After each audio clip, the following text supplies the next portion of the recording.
주님이 가르쳐 주신 기도로 2월 23일 새벽 예배를 하나님께 드리겠습니다. 하늘에 계신 우리 아버지, 아버지의 이름을 거룩하게 하시며 아버지의 나라가 오게 하시며 아버지의 뜻이 하늘에서와 같이 땅에서도 이루어지게 하소서. 오늘 우리에게 일용할 양식을 주시고 우리가 우리에게 잘못한 사람을 용서하여 준 것 같이 우리 죄를 용서하여 주시고 우리를 시험에 빠지지 않게 하시고 악에서 구하소서. 나라와 권능과 영광이 영원히 아버지의 것입니다.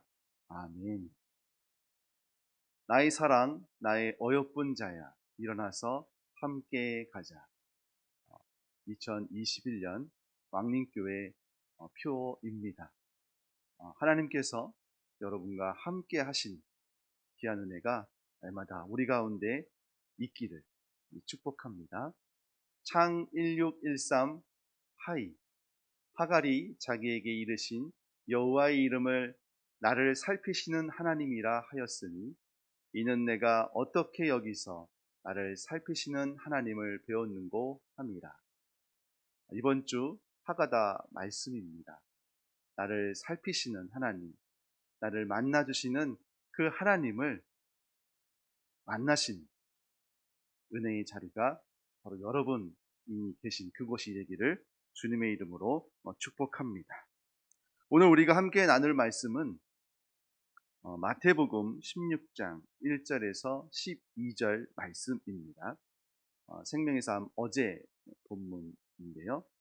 제목은 누룩 같은 거짓 교훈을 주의하라. 먼저 말씀을 함께 읽겠습니다. 16장 1절에서 12절 말씀입니다. 제가 봉독해 올리겠습니다.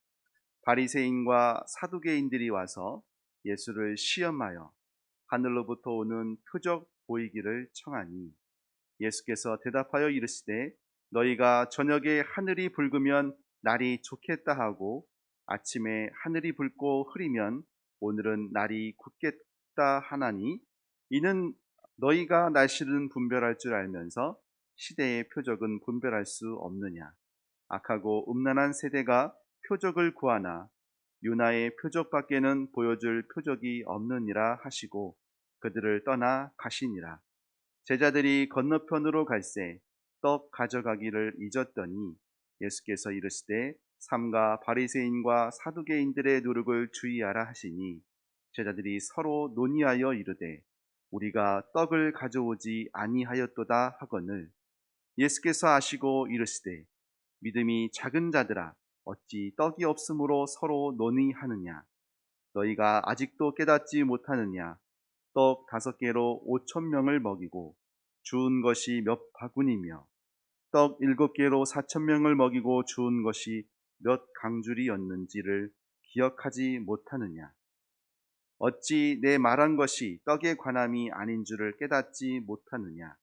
오직 바리새인과 사두개인들의 누룩을 주의하라 하시니 그제서야 제자들이 떡의 누룩이 아니요 바리새인과 사두개인들의 교훈을 삼가라고 말씀하신 줄을 깨달으니라. 아멘. 오늘 말씀은 예수님께서 각종 병자들과 정말 장애인들을 고치시고 그리고 어제 들었던 말씀 오병이어와 칠병이어의 사건이 있은 직후의 일입니다. 누가 보아도 예수님께서 정말 하나님께서 이미 약속하셨던 그 메시아라는 것이 예수님의 표적을 통해서 드러난 일이었는데 오늘 본문에 등장하는 그것을 인정하지 못하는 사람들이 있다는 것을 우리가 알 수가 있습니다. 1절 말씀에 그들이 바로 등장하는데요. 바리새인과 사두개인들이라고 시작하는 것을 봅니다. 이 바리새인과 사두개인들, 지금은 이 두 종교 지도자들은 사실은 조금 의견들이 조금 달라요. 그래서 같이 뭉쳐 다니는 그런 사람들은 아닌데 오늘 같이 등장하는 것을 보면 예사롭지 않은 일인 것 같습니다. 그러면서 예수님께 하는 말씀이 이거예요. 예수님, 하늘로부터 오는 표적을 보여주십시오. 어, 좀 타당해 보이는 질문인 것 같습니다. 그러나 이 종교 지도자들이 질문하는 것에는 어, 문제가 있다라는 것을 먼저 이야기하고 있어요. 그것이 뭐냐면 예수를 시험하기 위한 악한 마음이 그들에게 있다는 것입니다. 자, 분명히 앞선 기적들, 특별히 오병이어와 칠병이어의 사건을 보면 정말 예수님이 생명의 떡, 그것을 공급하시는 하나님이신 것을 분명히 보았을 것입니다. 그런데 이들의 질문을 통해서 우리가 알 수 있는 것은 무엇이냐면 이 바리새인과 사두개인들은 예수님을 하나님이 보내신 메시아로 인정하지 않는다는 것을 알 수가 있지요.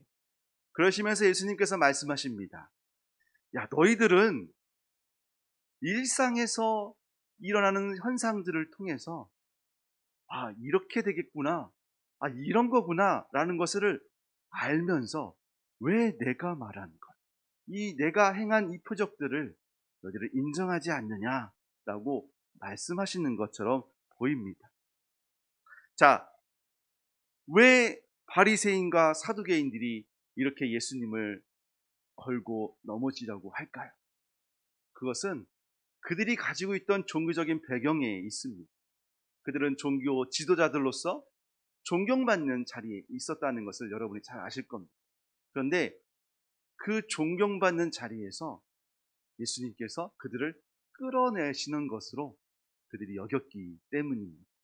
그러면 기존의 자리를 지키고 싶은 마음, 그것이 그들을 정말 참된 본질의 복음을, 하나님 나라의 참된 모습을 바라보지 못하게 하는 가림막이 되어버렸다는 것을 여러분이 기억했으면 좋겠어요. 자, 여러분, 예수님께서 보여주신 그 이적들, 그 표적들, 그것을 통해서 하나님의 살아계심, 그리고 예수님께서 참된 하나님의 아들이심을 증명한 것이라는 것을 여러분이 아실 것입니다. 그러나 이 종교 지도자들은 예수님의 그 하시는 말씀, 표적을 통하여 증거한 그 모든 것들을 거절한 것으로 우리가 알 수 있습니다. 예수님의 표적은 누구나 볼 수 있었습니다. 그러나 아무나 믿지 못했습니다. 믿음이 있어야 표적을 보고 말씀을 들을 수 있습니다. 믿음이 있어야 제대로 보고 그리고 제대로 반응할 수 있습니다. 그러한 믿음, 반응하는 그 믿음을 하나님께서 기뻐하실 것입니다. 여러분, 우리가 매일 듣는 말씀, 매일 보는 말씀, 그리고 이 듣는 은혜가 여러분 가운데 있기를 소망합니다. 믿음은 들음에서 난다고 로마서에도 말씀하실 터인데 우리가 주의 말씀을 온전히 믿고 나아가기를 주님의 이름으로 축복합니다. 자, 그런데 믿음은 반응이라고 말씀드렸는데 여기서 문제가 하나 생겼어요. 그게 뭐냐면 예수님과 함께하고 있는 제자들의 반응입니다. 자, 상황은 이렇습니다. 자, 제자들이 이제 바리새인과 사두개인들을 떠나신 예수님과 함께 제자들이 그 자리를 떠나지. 자, 5절 말씀에 이렇게 기록되어 있습니다. 제자들이 건너편으로 갈새 떡 가져가기를 잊었더니, 상황이 그 자리를 떠났는데 제자들이 무엇을 못 챙겼냐면 떡을 챙기지 못한 거예요. 자, 그런데 예수님은 이 바리새인과 사두개인들에 대한 이 뭐랄까요, 붕괴하는 마음, 그들이 접대하는 그 마음에 붕괴하시면서 이렇게 말씀하세요. 6절에 보니까 바리새인과 사두개인들의 누룩을 주의해라 라고 말씀하세요. 그런데 제자들은 무엇에 쓰고 있나요? 그건 바로 떡이에요. 아, 예수님이 화내시는 게 떡을 안 가져와서 그런가 보다. 자, 그것이 7절 말씀이에요. 아, 우리가 떡을 가져오지 않았다. 자, 예수님 어떤 마음이실까? 아휴, 그래도 얘네들이 잘 알 텐데, 얘네들은 내가 말한 걸 알 텐데, 정작 우리들은 그것을 잘 알지 못한다는 것입니다. 난 믿음 있는 사람인 줄 알았는데, 난 믿음이 그래도 좋다고 생각했는데, 우리의 믿음이 그저 떡에 대한 걱정, 먹고 사는 것에 초점이 맞춰져 있는 우리 현실을 제자들을 통하여서 보여주고 계신 것은 아닌가 싶습니다. 왜 깨닫지 못하느냐? 여러분, 이 앞전에 이미 예수님께서는 오병이어의 또 칠병이어의 표적을 보여주셨습니다. 먹고 사는 것, 주님과 함께하면 걱정할 것이 없을 터인데 너희들은 왜 아직도 걱정하고 있느냐라고 말씀하시는 것 같습니다. 무엇을 먹을까?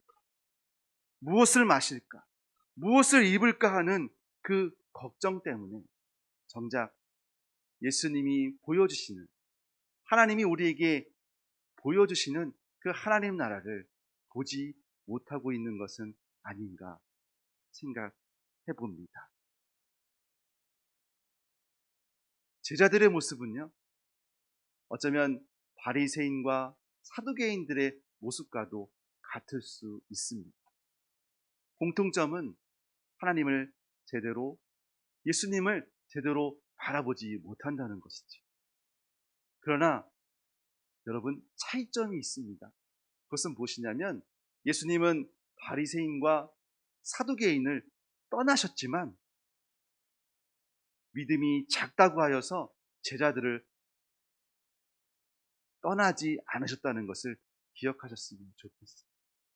우리의 믿음이 작을 수 있습니다.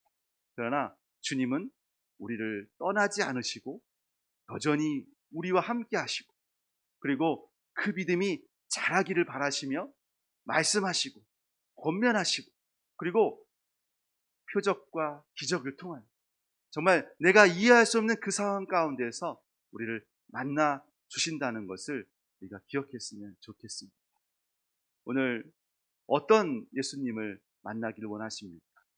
저는 여러분이 말씀을 통하여서 다시 한번 믿음의 자리로 나아가기로 결단하시는 그런 은혜의 시간이 오늘이 되었으면 좋겠습니다.